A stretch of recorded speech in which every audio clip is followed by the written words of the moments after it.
Assalamualaikum warahmatullahi wabarakatuh. Selamat malam. Jumpa lagi dengan saya Aldi di channel Mereka Ada. Dimanapun kalian berada, saya doakan semoga kalian dalam kondisi sehat dan selalu diberikan kemudahan dalam menjalankan segala aktivitas. Di kesempatan kali ini saya akan membacakan cerita tentang mistisnya Cadas Pangeran. Cerita ini ditulis oleh Bristory. Sebelum mulai bercerita, pastikan teman-teman follow akun sosial media Bristory, Instagram dan Twitter. Untuk link sosial medianya sudah saya taruh pada kolom deskripsi. Dan satu lagi nih, yang gak boleh ketinggalan, support channel Mereka Ada dengan cara menekan tombol subscribe dan menyalakan lonceng notifikasinya, supaya teman-teman selalu update saat channel ini upload video terbaru. Sudah siap?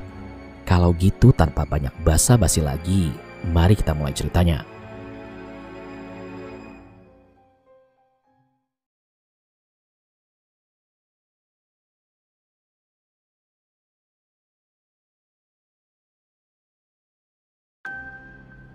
Lelah badan ini nggak menyurutkan niat untuk melakukan perjalanan menuju Sumedang pada malam hari. Ada pekerjaan di kota itu yang harus segera diselesaikan. Tinggal dan bekerja di Bandung tentu saja sudah nggak asing lagi untuk aku dengan jalanan yang harus ditempuh antara Bandung, Sumedang. Karena ya memang sudah sering bolak-balik, entah dalam rangka pekerjaan maupun tujuan lain. Normalnya dengan berkendara sendiri, waktu yang akan ditempuh kira-kira 2,5 jam jalan santai. Untuk warga Bandung dan sekitarnya tentu sudah nggak asing lagi dengan daerah yang harus dilalui kalau mau melakukan perjalanan Bandung-Sumedang ini. Tahun 1998 lalu lintas kendaraan masih tergolong sepi, apalagi malam hari. Perjalanan juga masih banyak melewati daerah atau tempat yang sangat sepi, yang jarang sekali rumah penduduk. Ya, kalau masih di daerah Kabupaten Bandung seperti Ujung Berung, masih banyak lewat keramaian. Nah, perubahan akan mulai terasa ketika sudah memasuki Jatinangor. Daerah yang waktu itu masih tergolong baru sebagai kawasan perkuliahan. Masih hanya beberapa kampus saja yang buka. Jatinangor masih belum seramai sekarang. Waktu itu mobil yang aku kendarai sendirian ini sampai di Jatinangor sekitar setengah 12 malam. Seperti yang aku bilang tadi, Jatinangor masih sangat sepi. Nyaris nggak terlihat ada kehidupan lagi. Hanya segelintir orang saja yang terlihat warawiri, itu pun bisa dihitung dengan satu jari tangan. Jalanan sepi aku susuri sendirian. Gak ada kendaraan lain di jalan. Remang lampu bangunan pinggir jalan jadi penerangan. Redupnya sedikit membantu melihat keadaan sekitar. Sungguh sangat sepi. Semakin jauh aku melintas meninggalkan Jatinangor, makin sepi terasa. Makin gelap suasana. Setelah Jatinangor gak akan lama lagi aku akan memasuki Cadas Pangeran. Cadas Pangeran adalah nama daerah yang gak asing lagi, apalagi bagi masyarakat Jawa Barat. Salah satu tempat yang sangat ikonik. Tapi gak bisa dipungkiri kalau tempat ini punya sejarah panjang dan kelam terbentang di belakangnya. Sama, aku juga sebelumnya sudah banyak mendengar tentang keangkeran Cadas Pangeran ini. Banyak cerita tentang kejadian yang sangat bisa membuat bulu kuduk merinding. Singkatnya waktu itu sekitar setengah 1 tengah malam aku melintas di Cadas Pangeran. Kemudian mengalami kejadian seram yang gak mungkin bisa aku lupakan. Lepas dari Jatinangor, aku akhirnya masuk ke daerah yang terlihat seperti gak berpenduduk. Tahun 1998, Cadas Pangeran masih sangat sepi. Jalanan berkelok dikelilingi oleh pepohonan yang membentuk hutan. Sama sekali gak ada penerangan, gelap gulita. Memang ada 1 atau 2 warung kecil berdiri di pinggir jalan, tapi sudah dalam keadaan tutup. Hanya lampu kecilnya saja yang masih menyala redup. Jalanan aspal Cadas Pangeran masih cukup bagus untuk dilalui, walau ada beberapa bagian yang rusak dan sudah berlubang. Saat itu menemani perjalanan, aku mendengarkan siaran dari salah satu radio. Walaupun tangkapannya sudah gak bagus karena mungkin kendala jarak, namun aku masih terus menyalakan dan mendengarkan. Setidaknya untuk memecah kesunyian.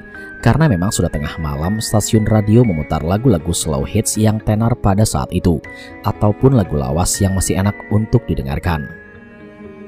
Namun berikutnya, aku gak terlalu fokus mendengarkan radio, karena lebih banyak berkonsentrasi memperhatikan jalan. Jalanan mulai berkelok banyak, menanjak dan tentu saja semakin senyap dan sepi.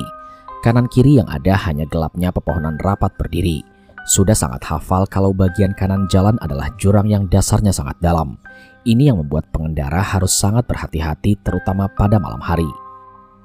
Sebenarnya daerah Cadas Pangeran ini nggak makan banyak waktu untuk dilalui. Sebentar saja, Setelahnya akan ditemui lagi banyak rumah penduduk, tapi tetap saja aura kengerian sungguh terasa. Yang paling khas adalah adanya patung dua sosok bersejarah yang sedang bersalaman, yaitu Pangeran Cornell dan Daedalus. Sang pangeran bersalaman dengan Daedalus menggunakan tangan kiri. Ada sejarahnya kenapa digambarkan seperti itu. Seperti yang aku bilang tadi, jalanan Cadas Pangeran ini nggak terlalu panjang, mungkin hanya sekitar 5 km saja. Makanya seharusnya aku hanya akan melewatinya nggak sampai setengah jam. Seharusnya seperti itu.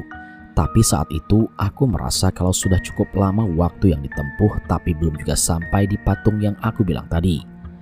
Sementara jalanan masih terus menanjak dengan kelokan tajam.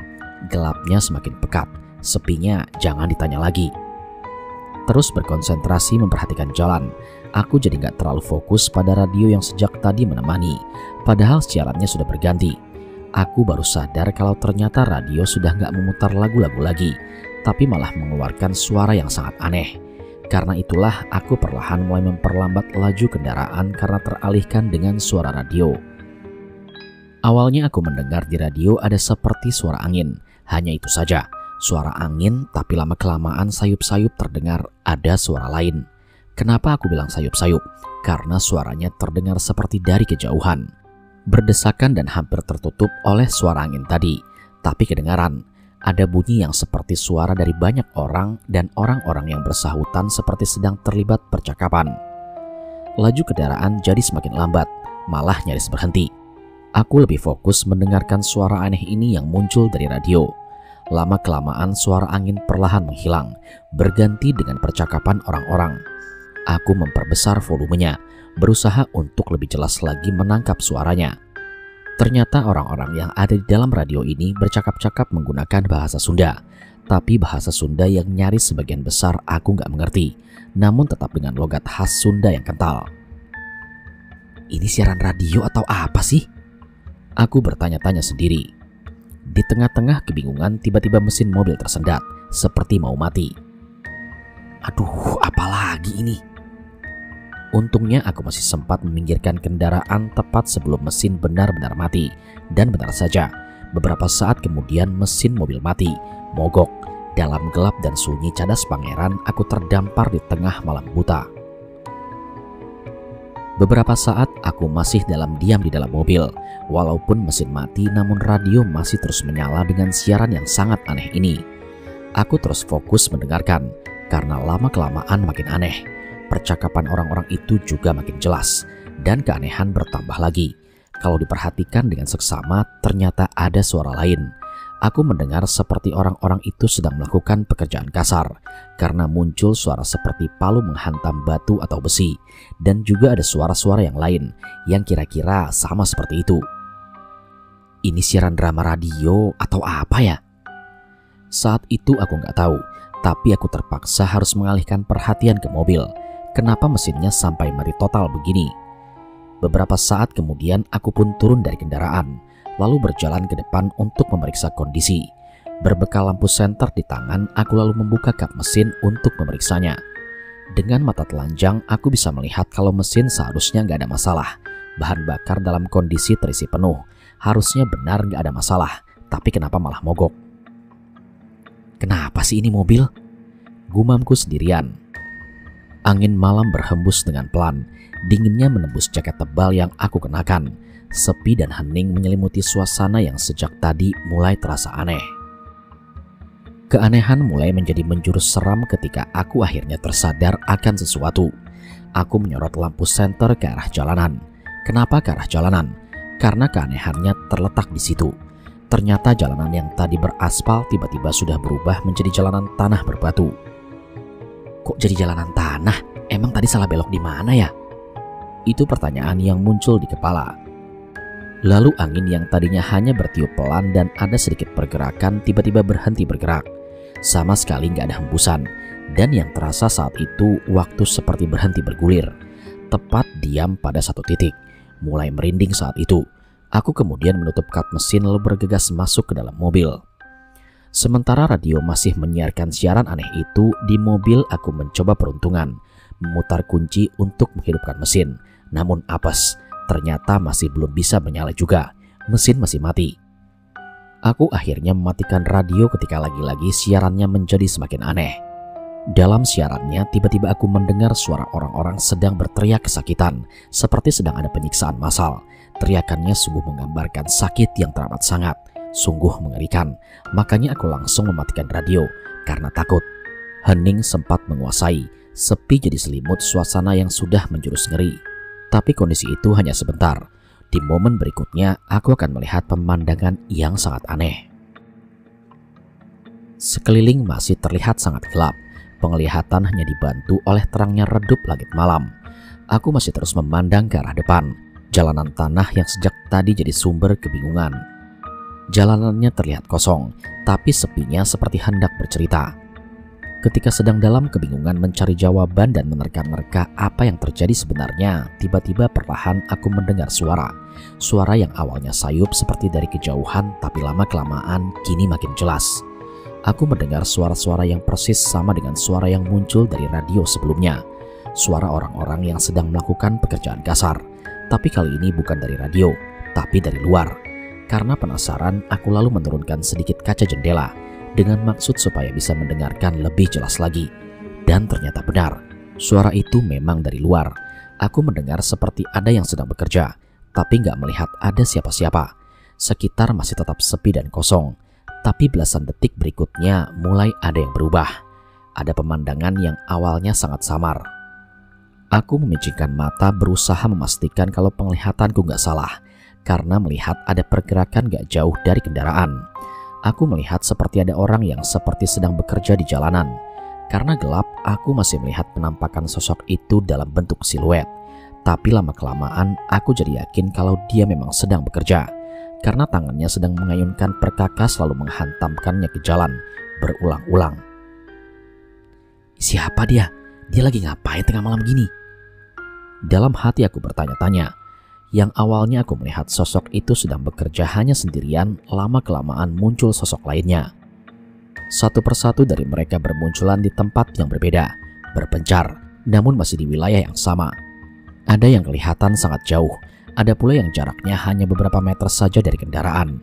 Dan mereka sama, mereka semua terlihat seperti sedang bekerja. Beberapa di antaranya malah ada yang sambil berbincang. Tapi yaitu, aku tetap melihat dalam bentuk bayangan hitam. Sama sekali nggak bisa melihat wajah mereka dengan jelas.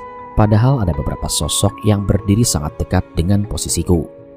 Sontak ketakutan mulai menyeruak ke isi kepala, karena aku sudah yakin kalau mereka ini bukanlah manusia. Keseraman membuat udara dingin menjadi sama sekali tidak terasa. Cukup lama memperhatikan mereka semua sampai akhirnya aku mengambil sebuah kesimpulan. Kalau mereka terlihat seperti sedang bekerja membangun jalanan tanah yang jadi sumber kebingungan dari awal. Ya Tuhan, aku sedang terdampar di mana ini? Dan seperti terhipnotis, aku terus-terusan memperhatikan pemandangan seram itu. Sampai-sampai gak sadar kalau ternyata ada sosok yang sedang memperhatikanku. Sosok ini berdiri tepat di samping kendaraan, persis di samping pintu kanan. Tubuhnya nyaris menempel di badan mobil, sangat dekat. Melihat itu tentu saja aku kaget. Sosok seram ini hanya berdiam diri, namun bentuknya beda dengan sosok seram yang lainnya yang sudah muncul duluan. Dia gak berbentuk bayangan hitam. Aku melihat dengan jelas kalau dia bentuk sosok manusia. Sangat jelas aku melihat garis mukanya. Perawakannya tinggi besar, berkumis, bertopi bundar, berpakaian warna putih lusuh dengan beberapa saku di depan. Benar, dia ini orang bule, terlihat seperti mandor Belanda. Kami sempat bertatapan cukup lama. Wajahnya terlihat sangat mengerikan, tersenyum datar tanpa ekspresi. Sontak aku sangat ketakutan. Mandor Belanda ini tangan kanannya memegang tongkat pendek. Nah, dengan tongkat ini dia lalu mengetuk kaca jendela. Aku semakin panik, gak tahu harus apa yang aku lakukan. Karena tidak kuat melihat sosok itu, aku menundukkan wajah, menempelkan kepala ke setir mobil. Gak berani melihat ke sekeliling lagi, apalagi menatap sosok yang ada di sebelah kanan. Aku menangis ketakutan. Bait-bait doa mulai keluar dari mulutku. Aku meminta pertolongannya. Sementara itu suara ketukan jendela masih terus saja terdengar. Sungguh sangat seram. Aku gak berani melihatnya lagi, lebih memilih untuk terus menunduk sambil berdoa. Ketukan pada jendela terus-terusan saja terdengar, namun lama-kelamaan ketukan makin jarang, sampai akhirnya menghilang sama sekali. Suara-suara sosok-sosok yang sedang bekerja pun ikut menghilang. Sepi dan hening kembali menguasai. Tapi aku masih tetap terus menundukkan kepala. Aku belum berani melihat keadaan sekitar. Beberapa menit lamanya berlangsung seperti itu sampai ketika tiba-tiba ketukan itu muncul lagi. Hal itu membuat tubuhku kembali gemetar. Terus-terusan ketukan pada jendela itu ada lagi. Kang, Kang, Kang. Tapi setelahnya aku malah mendengar ada suara orang memanggil seperti itu. Tentu saja aku menoleh ke arah jendela. Ternyata di luar sana sudah ada dua pemuda. Yang satu berdiri di samping jendela mengetuk kaca mobil. Yang satu lagi duduk di atas motor. Aku lalu memandang ke sekitar. Ternyata sosok-sosok seram sudah menghilang. Dan jalanan sudah berubah berganti lagi menjadi jalanan aspal. Aku lalu membuka kaca jendela. Dalam bahasa Sunda, pemuda yang satu itu bertanya, "Kang, kenapa sendirian berhenti di sini? Mobilnya mogok." "Mohon, A." Aku menjawab begitu. Ada yang bisa kami bantu?" Pemuda itu bertanya lagi. Tapi aku lalu refleks memutar kunci mobil untuk menyalakan mesin. Dan ternyata mesin mobil langsung menyala normal. Sama sekali nggak ada tanda-tanda kerusakan. "Alhamdulillah, udah nyala lagi. Makasih ya, A." Dengan ramah aku bilang seperti itu karena merasa sangat terbantu dengan mereka berdua. Setelahnya mereka kembali melanjutkan perjalanan dengan motornya. Aku lalu mengikutinya dari belakang.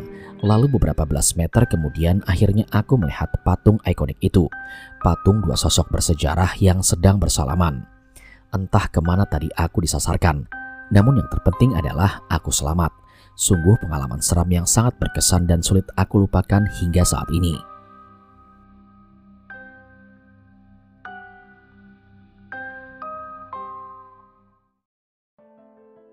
Sekian cerita pada kesempatan kali ini. Terima kasih kepada Bristory yang sudah mengizinkan saya untuk membacakan kisah ini di channel mereka ada. Sukses terus buat Bristory. Terima kasih kepada teman-teman yang sudah setia menyimak cerita di channel mereka ada. Pastikan teman-teman support channel mereka ada dengan cara menekan tombol subscribe dan menyalakan lonceng notifikasinya, supaya teman-teman tidak ketinggalan setiap video yang upload di channel ini.